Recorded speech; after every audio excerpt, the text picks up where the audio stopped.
So homework 2 is out, if you didn't know that. Oh, boy. Do the second. And homework 3, we're going to try and get it out right around when homework 2 is due, just so that it won't be as hard because it's going to overlap with final projects. It'll be OpenCL based. But we want to get it out pretty soon because otherwise we're going to run up into final project time, and I don't want it to impinge too much on that. So we'll try and get that out around that time. It'll be familiar programming problems, possibly some repeats. Almost surely Mandelbrot will be there as a warm-up exercise. The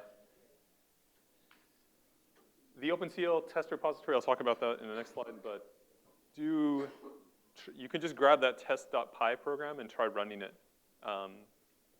It may be that you can just use your own machine. It may have sufficient graphics power to be interesting. If it gives you something like, it'll show you both the test program, if it works. We'll talk to you about what the GPU to CPU bandwidth is, as well as the on-GPU bandwidth.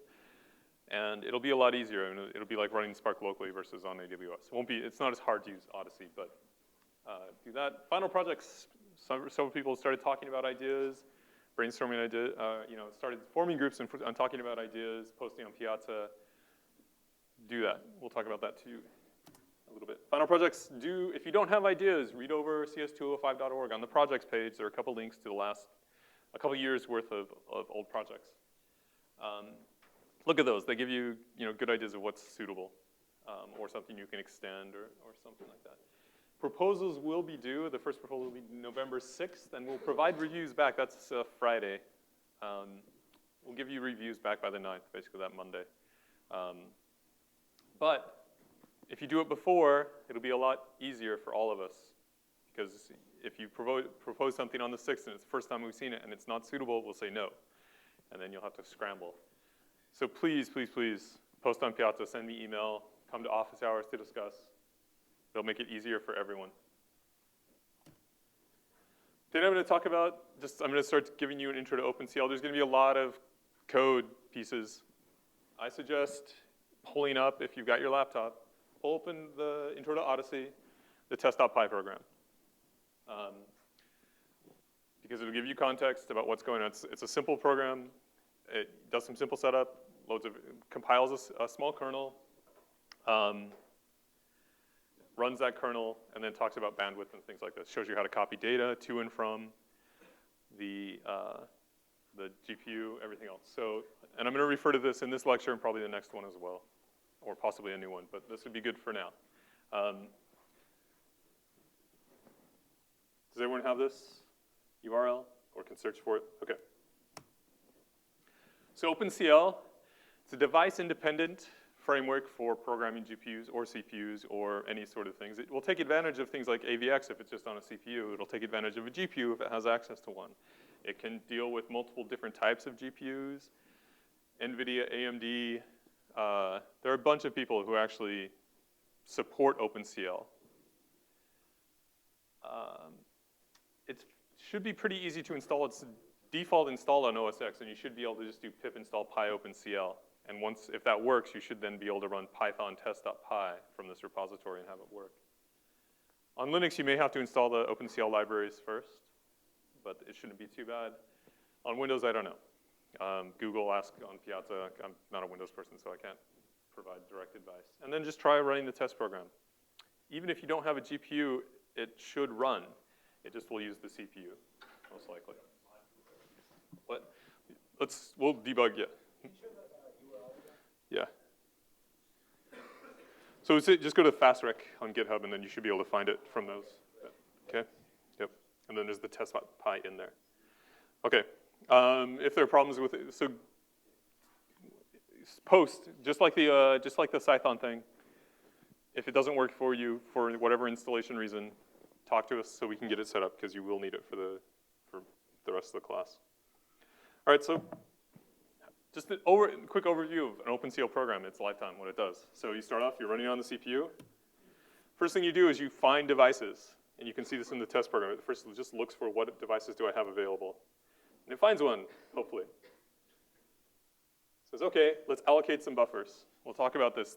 All the memory on the CPU and the GPU is going to be managed really from the CPU end. Okay? So allocate some buffers, transfer some data from it's usually called host, to the device. Since it might run just on a CPU, the device could be your CPU, but you still have the separate memory model. Transfers the data from the CPU to the GPU, launches work on the GPU, says go and do some compute for a while. That produces some result, transfer that back, or iterate this computation until it's good. Transfer the data to the GPU, and then when you're done, shut down, okay?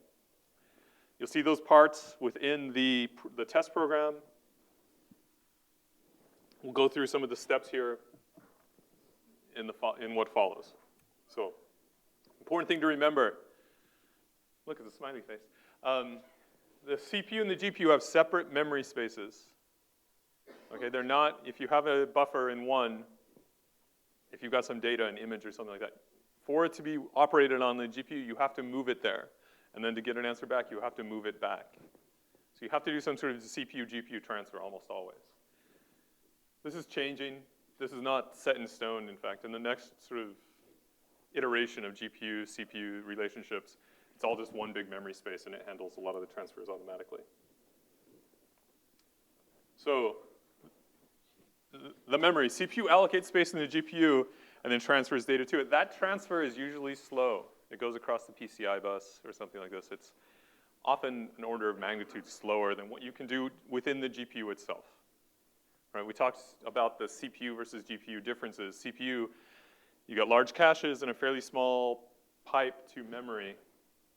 GPUs have a very large pipe to memory, very high bandwidth, moving data to the GPU compute and back into memory. The CPU to GPU pipe is even smaller, almost always. So you want to avoid, it's like Spark shuffles. Avoid them as much as possible. Avoid transferring a lot of data from CPU to GPU and back. Try to get all your data set up on the GPU, do all your computation there, and then read back the result or read back a small amount of the result as you need to, okay?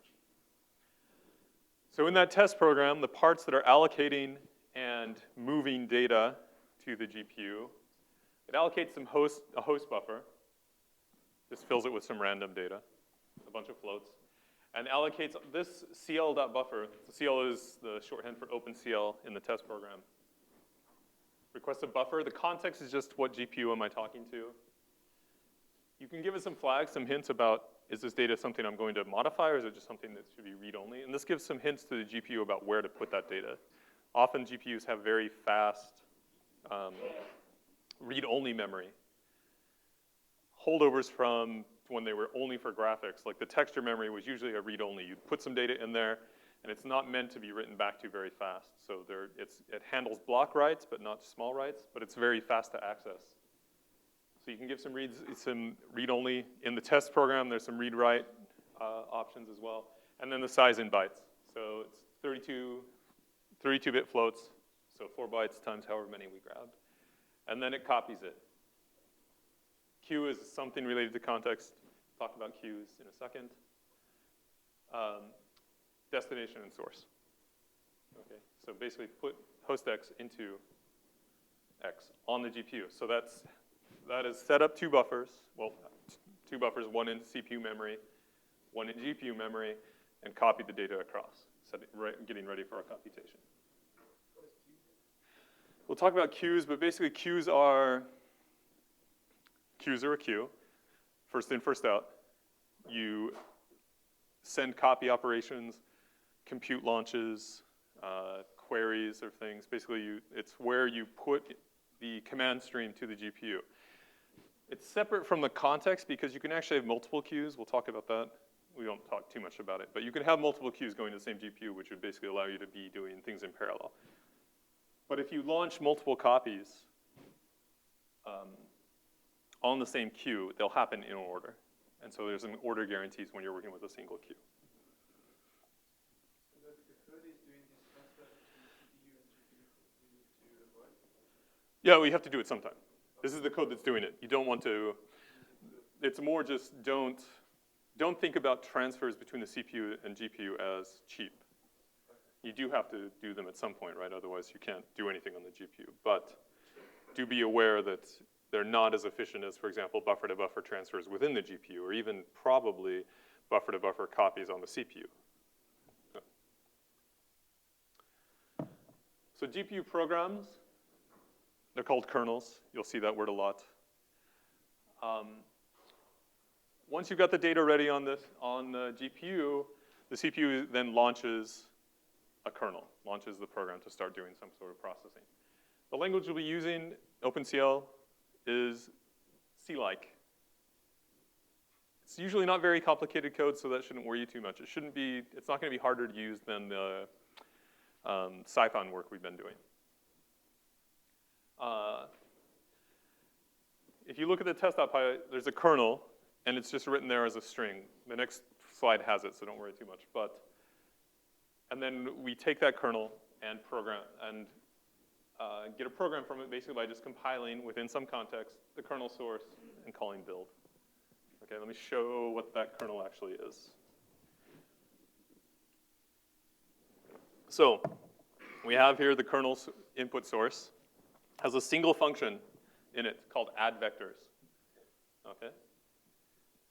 It looks like, see, it's got some extra things that are OpenCL specific. The kernel has the __ kernel type, basically indicating this is something that runs on that OpenCL is going to run as a kernel. It has some information about the arguments, not just that, for example, up there, Z is a pointer to an array of floats, but those floats are in global memory. And then it has some OpenCL specific calls that we'll talk about, this get global ID. And then it does the actual computation. So this code is just for adding two vectors together, okay? What looks strange about this compared to what you would do in a normal add two vectors together program? How many elements is this program adding?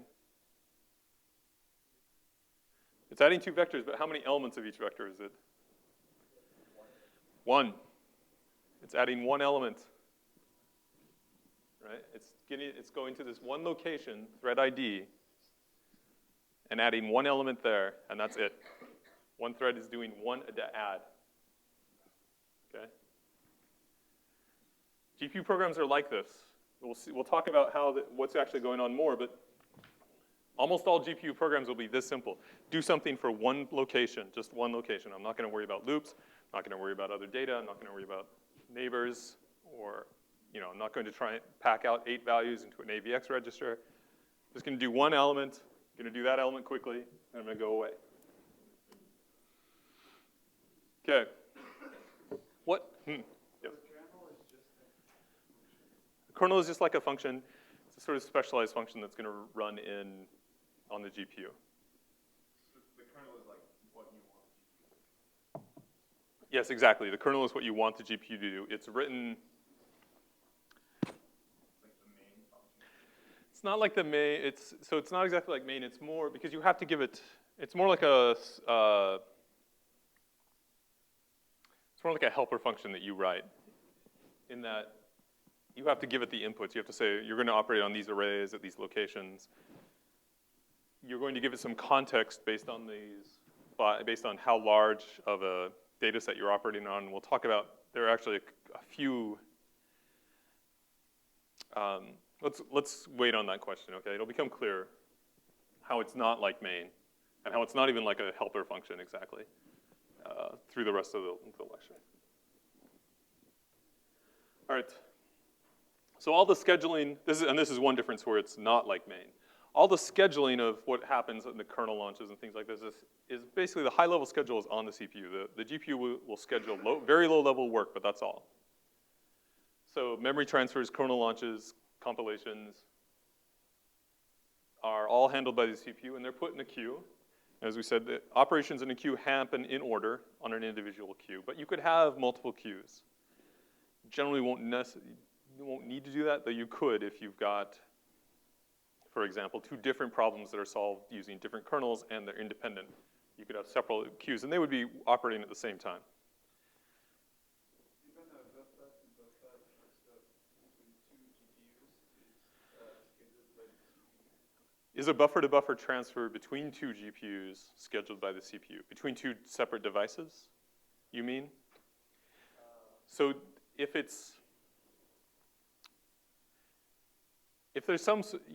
you're doing a copy from one buffer so suppose we just have one device, and we have a buffer that we want to copy to another place, that would be scheduled by the CPU.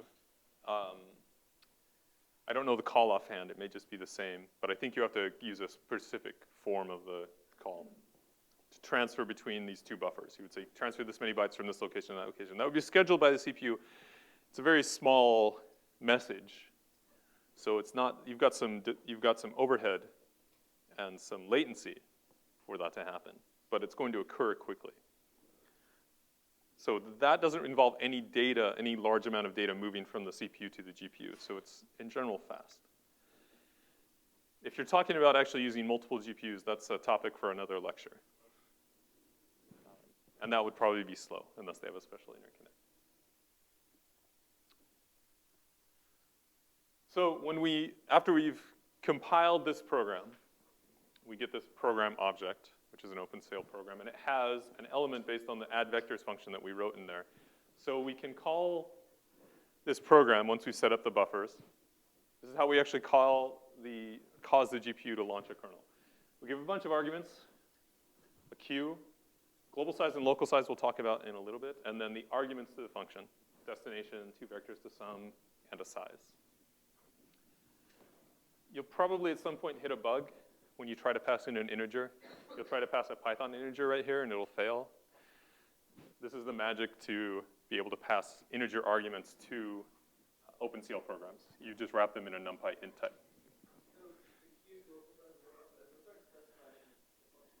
Oh, very astute. Let me see if I actually, yeah, exactly. We'll talk about what those are in a bit.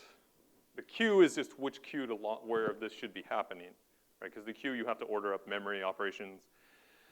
Basically, you have to make sure that, for example, the kernel launch happens after any memory copies to set up the data. So in that case, you want that call to happen in a queue. So it's basically a message to the GPU. Right? The first few messages are going to be allocate some space, copy some data from the CPU to that space, and then launch a kernel. But those need to happen in order. And so those are put on a queue. The global size and local size are, we'll get to those in just a few slides. If it's not clear, then ask it. But then the rest are the arguments to the function, z, x, y, and the size, n. And then all of that is just used down here. Z is the output, x and y are the 2 inputs. Okay, this is where the global size comes in. Oh, sorry, the question was,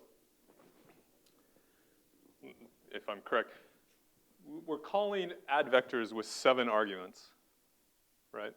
Add vectors takes 4 arguments, 3 vectors and a size. What are the other arguments? One of them is the queue, basically how to serialize this call with other operations happening on the GPU. The other 2, we'll talk about global size now.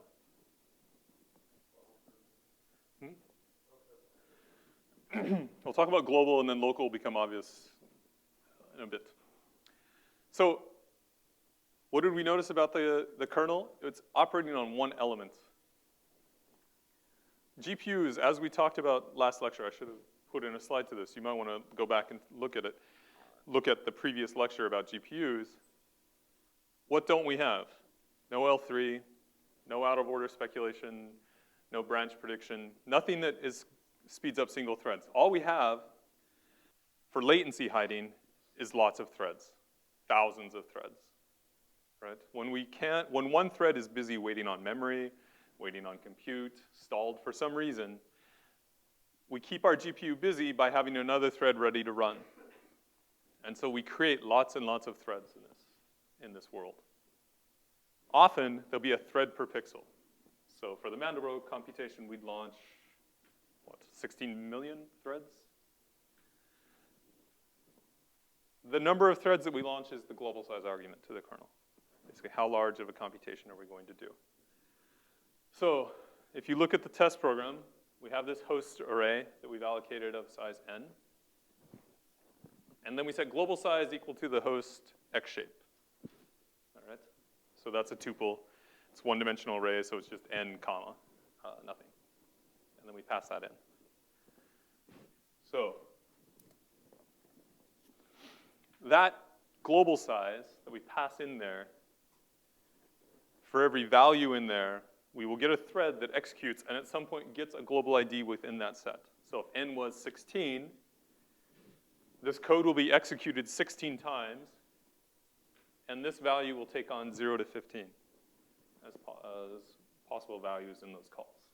Is that clear what's happening there? This picture might help. So this is a simpler kernel. This one's just going to square its input stored in the output just so it fits on there. All it does is get the global ID, go to a particular location, square that value, and store it back to the output. So the thread that happens to run here, there'll be 16 threads that eventually execute, one for each element. This one right here gets its global ID is 7. It's the 8th element. It's 0 indexed, so 7. It only operates on this input and this output. Is it clear what's happening here? So within the kernel, like all of those global ideas, Yes. So within the kernel, from the high level, if we pass in global size of 16, it will launch 16 threads. Each one of those threads will execute this code. Each one will get a different value for I from getGlobalID. And then operate just on that value. Okay, so it's super, super wide SIMD.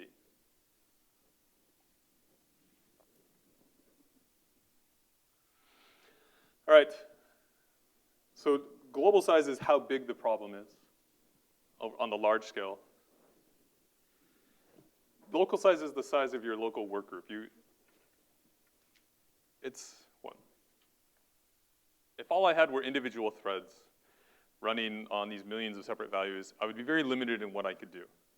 Moreover, it's going to be kind of inefficient. So the hardware itself schedules groups together of some size. On NVIDIA, for example, the physical hardware actually schedules 32 threads within a group. But you can actually, in OpenCL, you can say, I want a group of a certain size. The global threads, that large global space, is divided up into work groups, and it's controlled by the local size argument. A typical size is around 64 to 128.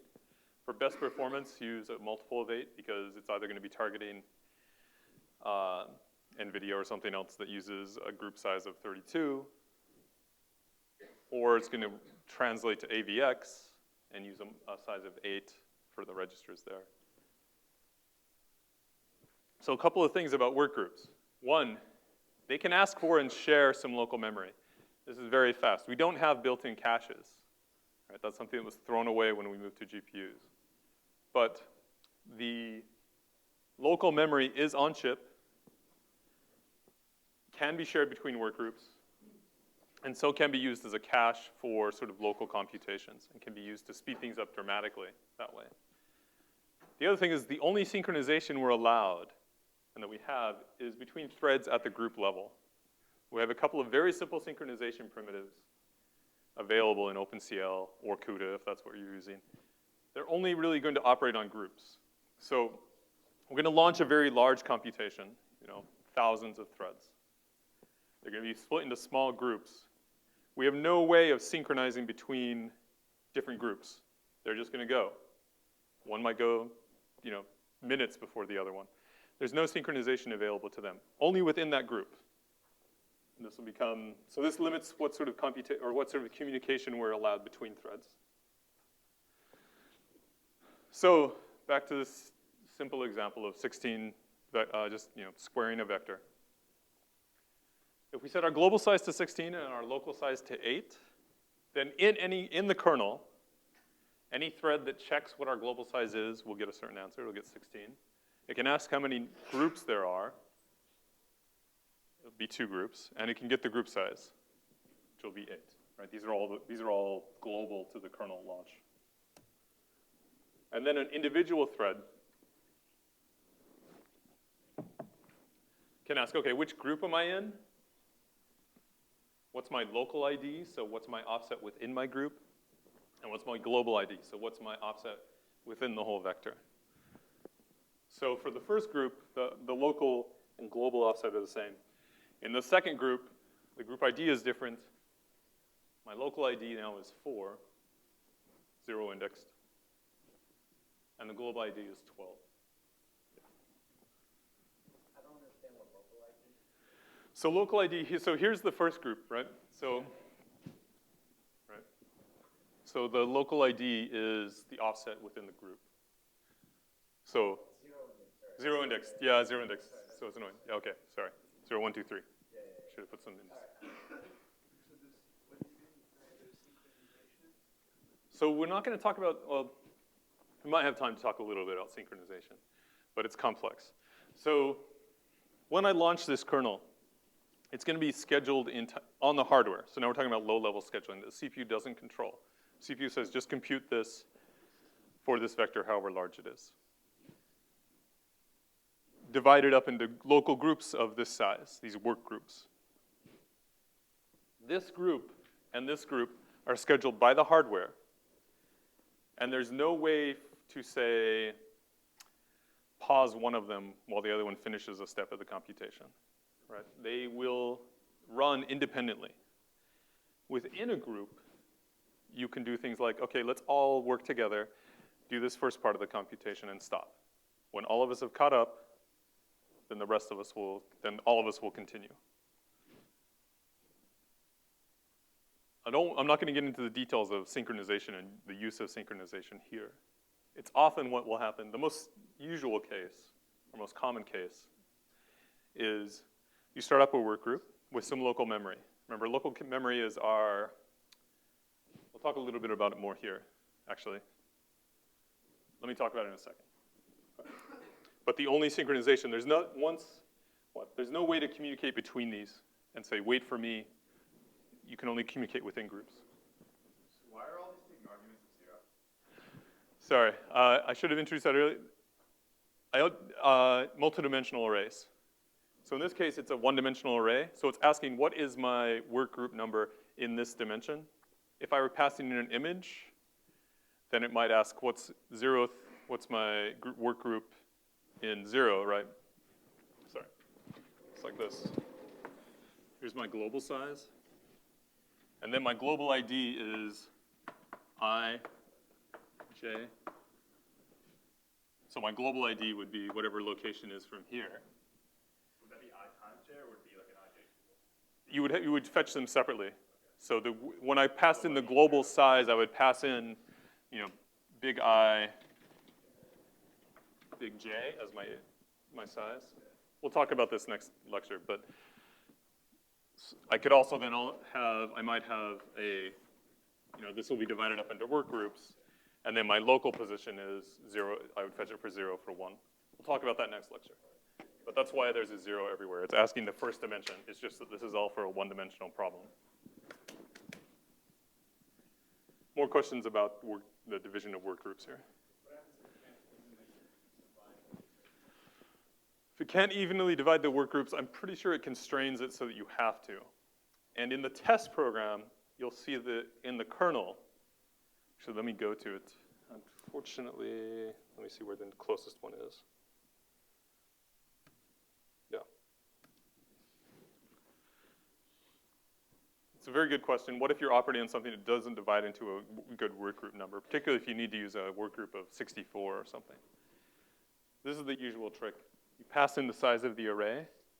Your global size is chosen to be larger than that array. And your local group size has to subdivide evenly the global size. So that means that what you have to do is you have to check you're going to launch, for example, I have an array of 27 elements. I launch a global size of 32 so that I can divide them into 2 groups of, or 4 groups of 8, or 16 or something. So I'm gonna launch some extra threads. Some of them just go to sleep, and the rest compute. You'll see this sort of thing fairly often, where it says, okay, what's my size? If I'm within a bounds, continue, otherwise just stop.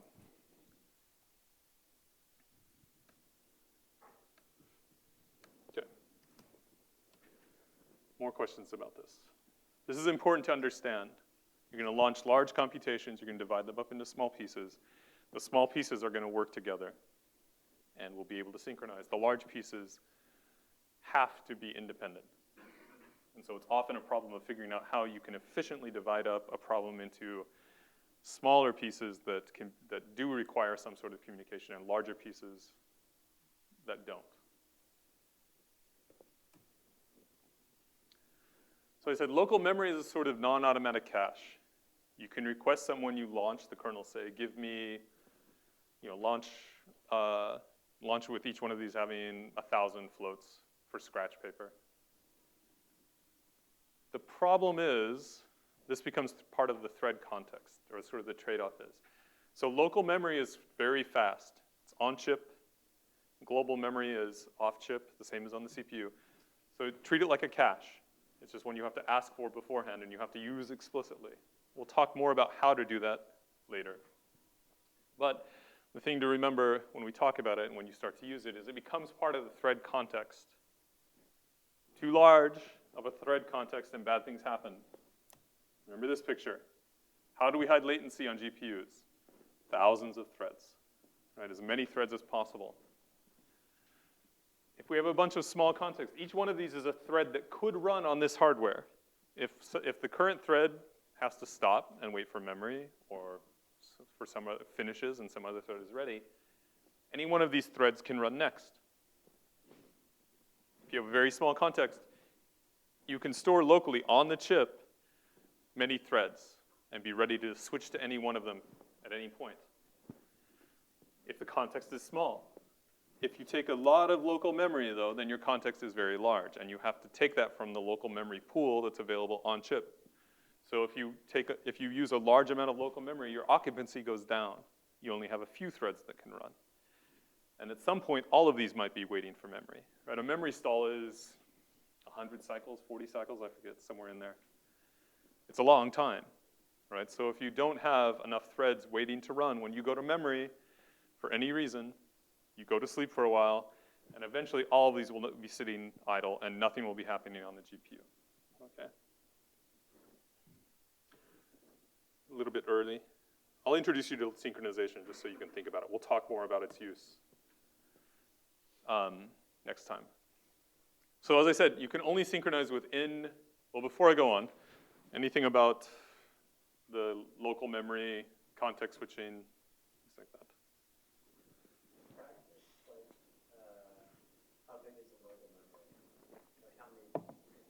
In practice, how big is the local memory? It depends how recently you bought your graphics card.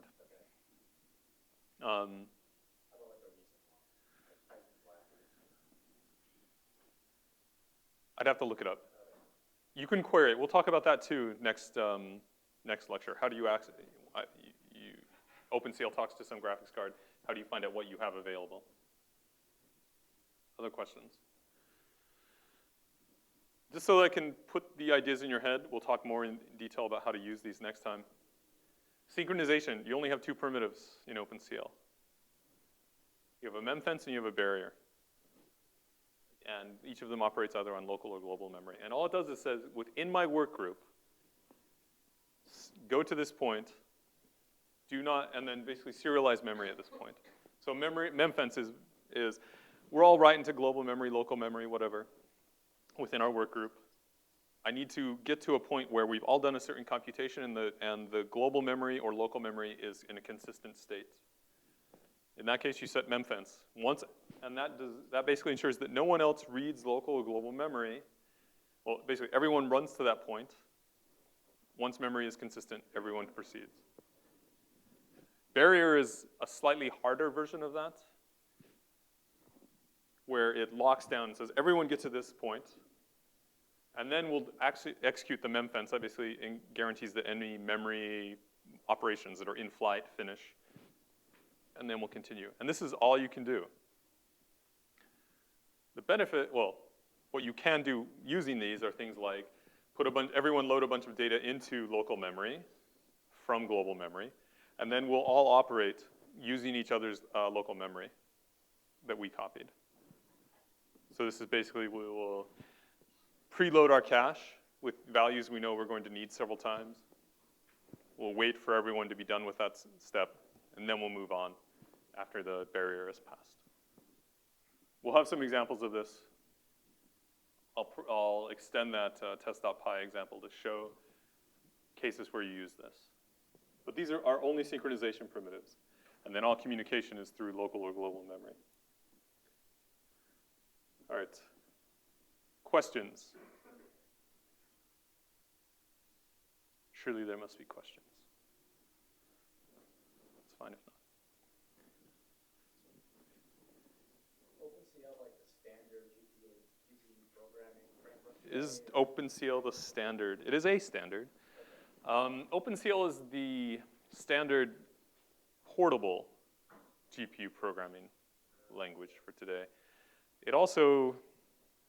It's pretty good for just programming CPUs if you're doing things that, for example, it can automatically do AVX optimization if your computation matches it. The standard is more probably CUDA. NVIDIA has a huge market share for programmable GPUs. There are competitors, there are other languages that are all very similar. But in general, CUDA is more popular, I think, than OpenCL. And more performant. OpenCL versus CUDA, it seems to be about 2 times. They're working on that, they're trying to improve that. Certainly everyone who's not NVIDIA is interested in making it better. Other questions? Is OpenCL more flexible? It's more, not everyone has access to a CUDA machine, right? You don't even need a graphics card at all. OpenCL will work on it'll probably work on, I don't know how far back in SSE, but it'll operate on standard CPUs. It'll just be slow. But the code is almost exactly the same. Some of the behaviors that you tune for are different.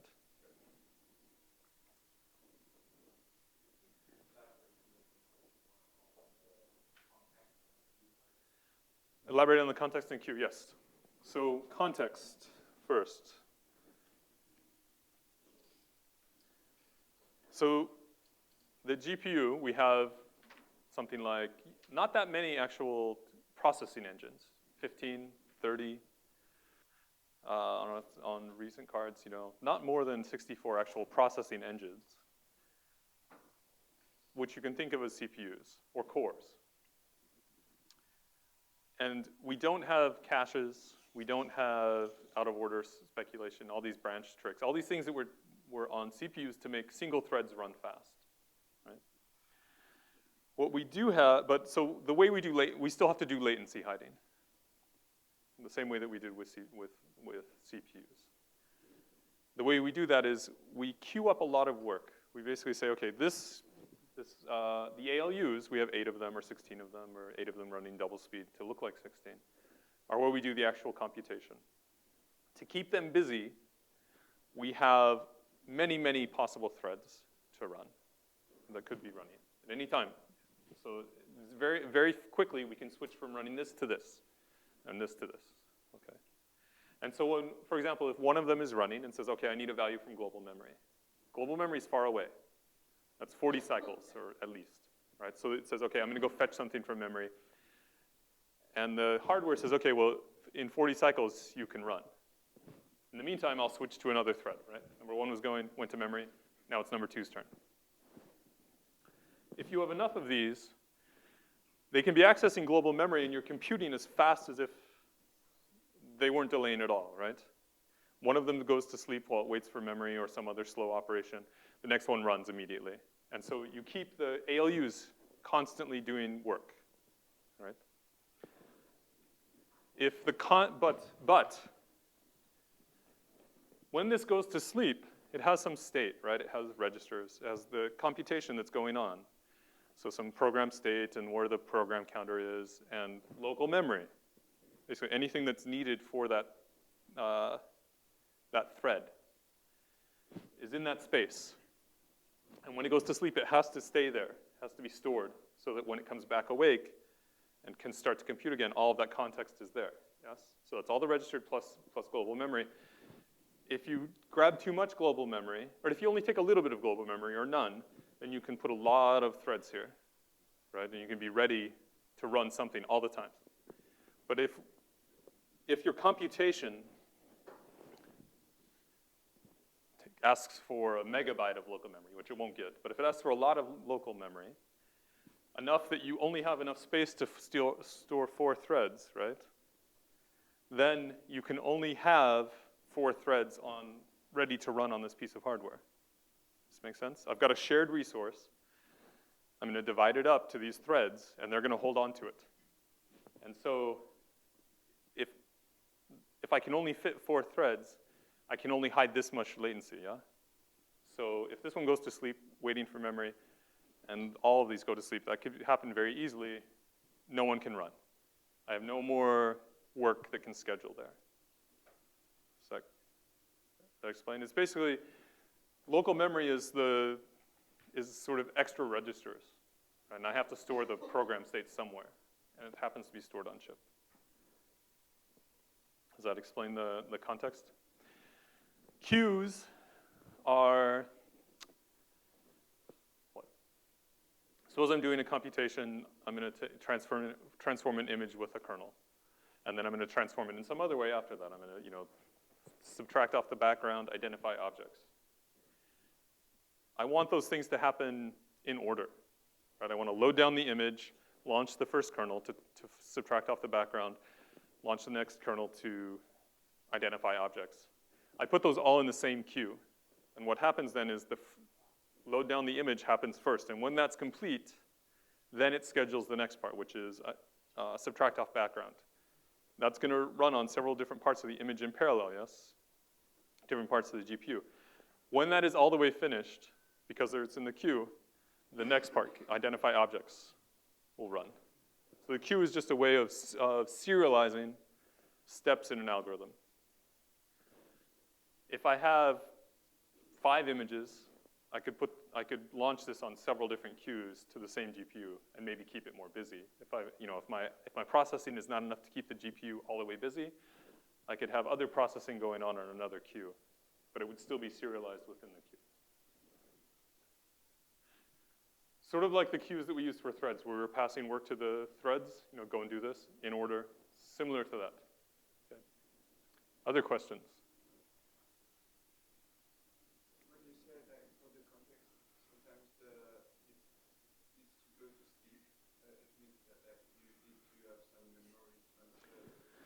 When I say go to sleep, I mean it can't do useful work for the next few cycles. It goes and fetches from memory. Memory is far away, global memory. It's going to take 40 cycles before that thread is going to get the value and can continue.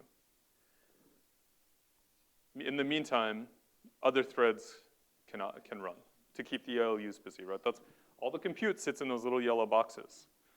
And so we swap things in there to do different work in those boxes quickly, and try to hide whatever latency when one of them can't be doing work. And in CPU, what we had to hide that was the cache, right?